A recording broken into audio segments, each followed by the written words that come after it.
Hello learners, welcome to my channel English Seekho. I have again taken a very fresh topic from direct and indirect narration, that is exclamatory sentences.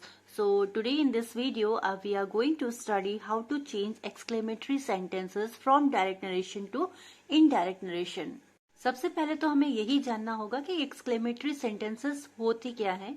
Exclamatory sentences वो होते हैं जहां पर हम इस तरीके के जो भाव मैंने लिखे हुए हैं इस तरीके के एक्सप्रेशंस को व्यक्त करते हैं, जैसे कि joy, sorrow, surprise, fear, applause and pity. As you can see, I have written 4 examples here. First example, hooray, we have won the match. This is the clear indication of joy. This is the feeling of joy that we have won the match. Next example, alas, I have wasted my life. Alas is the sign of sorrow. So alas, I have wasted my life means मैंने अपनी जिंदगी बर्बाद कर दी. So this is the sign of sorrow here. Wow, what a pleasant surprise! What a pleasant surprise! Wow, it means that someone is surprised to see something. So what a pleasant surprise, यहाँ पे clear indication है कि यहाँ पर surprise एक विस्मय की भावना आ रही है. ब्रावो, ब्रावो मीन्स होता है शाबाश. Bravo, you have done great. So this is the applause. Applause यहाँ पर हम एप्लॉज कहेंगे क्योंकि यहाँ पे प्रशंसा की जा रही है, शाबाशी दी जा रही है. तो इसी तरीके से आपको फियर भी मिल सकता है, पिटी भी मिल सकता है. तो इस तरीके के जितने भी सेंटेंसेस होते हैं जिनमें किसी न किसी भाव को प्रकट किया जा रहा होता है, किसी न किसी फीलिंग को प्रकट किया जा रहा होता है, उसको हम कहते हैं एक्सक्लेमेटरी सेंटेंसेस. अब इसमें मुख्य बात यह है कि एक्सक्लेमेटरी सेंटेंस की सबसे बड़ी पहचान होती है एक्सक्लेमेशन साइन, जिसको हम कहते हैं विस्मय सूचक बोध साइन. तो यहाँ पर ये साइन जो होता है, इसी साइन से हम पहचान लेते हैं कि ये एक्सक्लेमेटरी सेंटेंस है. अब यहाँ पर देखिए, मैंने यहाँ पर पहला रूल लिख लिया है एक्सक्लेमेटरी सेंटेंसेस बनाने का. यहाँ पर आपको जब भी रिपोर्टिंग वर्ब से या सेट टू मिलती है तो उसकी जगह पर हम लेकर के आते हैं एक्सक्लेम्ड. एक्सक्लेमेटरी सेंटेंसेस से आया है, वर्ब है ये. एक्सक्लेम्ड विद जॉय या सॉरो या फियर या सरप्राइज या एप्लॉज. एप्लॉज कहते हैं प्रशंसा के भाव को, और यहाँ पर कभी कभी एप्लॉज एक्सक्लेम्ड विद एप्लॉज का इस्तेमाल नहीं करते, सीधे ये आता है जब ब्रावो, ब्रावो लगा होता है, शाबाशी दी जा रही होती है, तो वहां पर हम सीधे एप्लॉडेड का भी इस्तेमाल कर लेते हैं. एप्लॉड से वर्ब आई है एप्लॉडेड, इसका भी इस्तेमाल कर लेते हैं. See, I have taken first example. The student said, "Alice, my friend is dead." मैंने आपको बताया था कि Alice का इंडिकेशन होता है, Alice इंडिकेट करता है there is a sorrow. ये sorrow दुख की भावना को प्रकट करता है. तो अब हम जब हम एक्सक्लेमेटरी सेंटेंसेस बनाएंगे तो हम वैसे ही रूल्स का फॉलो करेंगे, जैसे कि यहाँ पर से कॉमा हटा देंगे, इंटरजेक्शन साइन हट जाएगा, एलएस हट जाएगा, और जैसे सिंपल असर्टिव सेंटेंसेस के नियम होते थे उन्हीं नियमों का हम पालन करते हुए इसको बनाएंगे. तो इसमें हम लेते हैं सेड, क्योंकि ये दुख की भावना है, तो यहाँ पर आएगा the student exclaimed with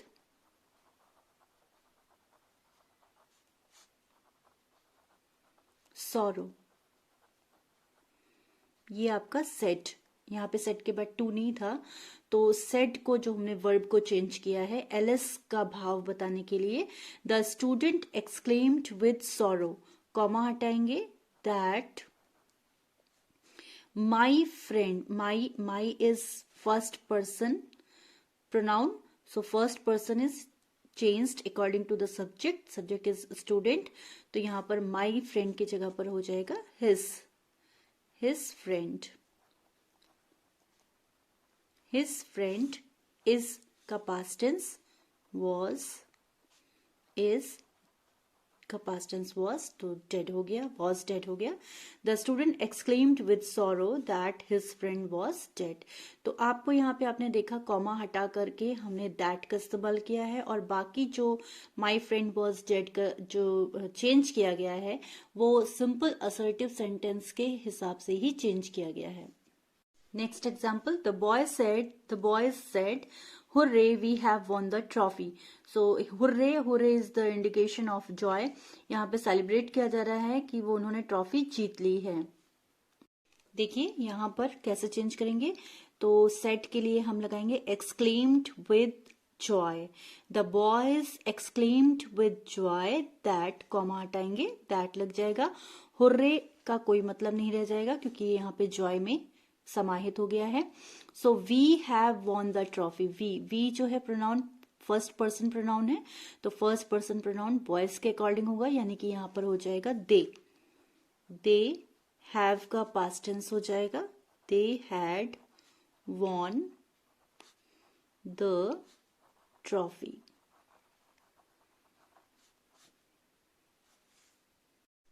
again देखिए यहाँ पर मैंने तीसरा एग्जाम्पल लिया हुआ है। The teacher said to Ram, bravo you have obtained good marks. यहाँ पर सेट टू की जगह पर हम लेकर के आएंगे अपलॉडेड। क्यों? क्योंकि यहाँ पे ब्रावो का इस्तेमाल किया गया है। ब्रावो का मतलब शाबाश, शाबाशी देना मतलब किसी की प्रशंसा करना, उसको प्रोत्साहन देना, एनकरेज करना। तो यहाँ पर हम इस्तेमाल करेंगे द टीचर applauded। applauded मतलब प्रशंसा करना। applauded राम, सेट टू की जगह पर लेकर के आना है, यानी कि टू नहीं रहेगा। applauded राम, कॉमा हटा लेंगे। applauded Ram that you is the second person pronoun। second person pronoun is changed according to object। यहाँ पर राम ऑब्जेक्ट है और राम आपके लिए थर्ड पर्सन है, तो यहाँ पर हो जाएगा he। हैव का पास्ट टेंस हो जाएगा he had obtained good marks। he had obtained good marks। अब इसी में मैं एक और एग्जाम्पल ले रही हूं। देखिए ये एग्जाम्पल देखिए the captain said to the players bravo well done. अब यहाँ पर अप्लॉज तो किया जा रहा है, ब्रावो का इस्तेमाल किया गया है, लेकिन सेंटेंस कंप्लीट नहीं है। वेल डन, तो इसको हम कैसे बनाते हैं? इसको भी बनाने का तरीका वही रहेगा। आप सेट टू की जगह पे अपलॉडेड का इस्तेमाल करेंगे, अपलॉडेड द प्लेयर्स, और कॉमा हटाएंगे, दैट का इस्तेमाल करेंगे, और यहाँ पे वेल डन को हम एक पूरे सेंटेंस के रूप में ले लेंगे, that they had done well. देखिए मैंने सेंटेंस बना के लिखा हुआ है, The captain applauded the players that they had done well। यहाँ पे well done का मतलब था that the players have done well, और हमने they का इस्तेमाल किया है किसके लिए? players के लिए, तो they had done well। तो ये ब्रावो का है, ब्रावो के एकदम ही अलग होते हैं क्योंकि यहाँ पे हम exclaimed का इस्तेमाल नहीं करते हैं। तो इसलिए ये चीज आपको याद रखना पड़ेगा कि सेट टू की जगह पर अगर ब्रावो लगा है तो आपको अपलॉड का इस्तेमाल या अपलॉडेड का इस्तेमाल करना पड़ेगा।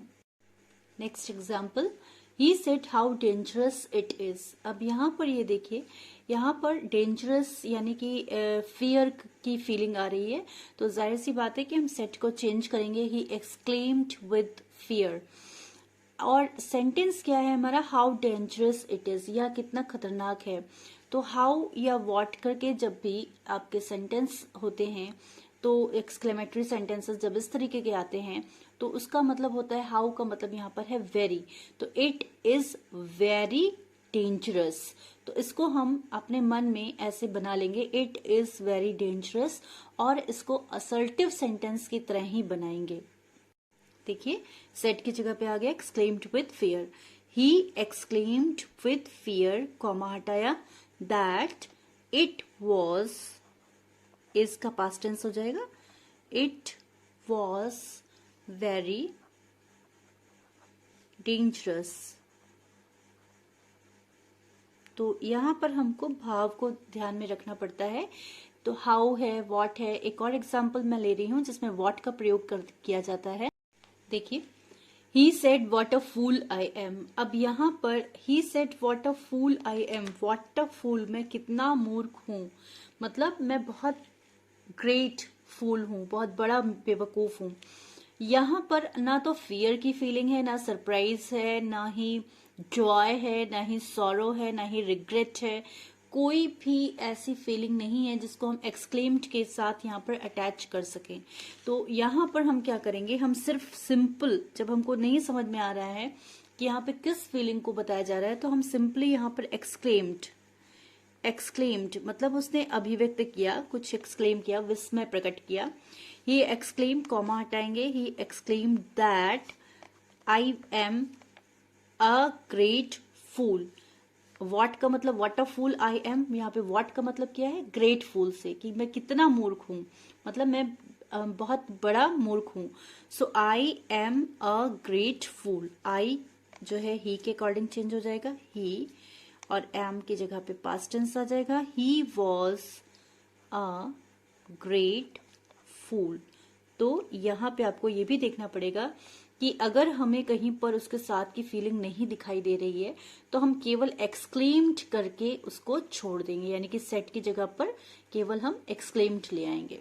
सी I have taken here a bit harder example, थोड़ा सा कठिन है एग्जाम्पल ये। The old man said good heavens the heart has caught fire. Good heavens मतलब यहाँ पे भगवान को याद करते हुए वो कह रहा है ओ गॉड, जैसे हम कहते हैं ओ गॉड द हट हैज कॉट फायर, झोपड़ी में आग लग गई है। तो इसमें हम क्या बनाएंगे, यहाँ पे ओल्ड मैन सेड के जगह पे एक्सक्लेम्ड लगाएंगे। यहाँ पर एक निराशा का भाव दिख रहा है, निराशा है, पिटी है, सरप्राइज है, तो हम एक नए शब्द का इस्तेमाल करेंगे यहाँ पर, डिस्ट्रेस का। देखिए, the old man exclaimed with distress, distress माने होता है निराशा। तो निराशा के साथ उसने ये कहा कि the heart has got fire, comma हटाएंगे यहां से, दैट द हर्ट हैज का पास्ट टेंस हो जाएगा, तो the heart has got fire.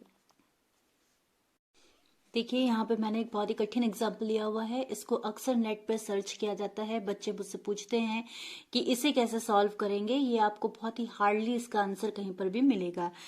He said curse it who could have expected such a turn of events. पहले तो हमें सेंटेंस का भाव पकड़ना पड़ेगा कि यहाँ पे बात क्या कही जा रही है। कर्स इट, कर्स माने होता है श्राप देना, तो यहाँ पर वो जैसे अपशब्द कहा जाता है, बुरे शब्द कहा जाता है, वैसे यहाँ पर एक उसने कर्स शब्द का इस्तेमाल किया है और ये कहा है who could have expected such a turn of events. कौन एक्सपेक्ट कर सकता था, आशा कर सकता था कि ऐसा टर्न ऑफ इवेंट मतलब घटनाएं, कि घटनाओं का ऐसा टर्न आएगा। मतलब यहाँ पर सेंस ये है कि ऐसा घटनाओं का टर्न नहीं आ सकता था, मतलब nobody could have expected that such a turn of event would come। तो इसको हम कुछ डिफरेंट तरीके से बनाते हैं। कैसे बनाएंगे, he exclaimed with a कर्स की जगह पे आप चाहे तो फ्रेट का इस्तेमाल कर सकते हैं, डिस्ट्रेस का इस्तेमाल कर सकते हैं, एंगर का इस्तेमाल कर सकते हैं। तो he exclaimed with a curse that, कौन कर सकता था, मतलब यहाँ पे है कि कोई नहीं कर सकता था, that nobody could have expected such a turn of events। तो ये मेरा आखिरी एग्जाम्पल था इस वीडियो का, और सभी तरीके के एग्जाम्पल्स मैंने कवर कर लिए हैं। फिर भी अगर आपको किसी भी एग्जाम्पल में कोई भी प्रॉब्लम हो तो आप कमेंट बॉक्स में भी पूछ सकते हैं, मैं वहां पर भी आंसर कर सकती हूँ आपको।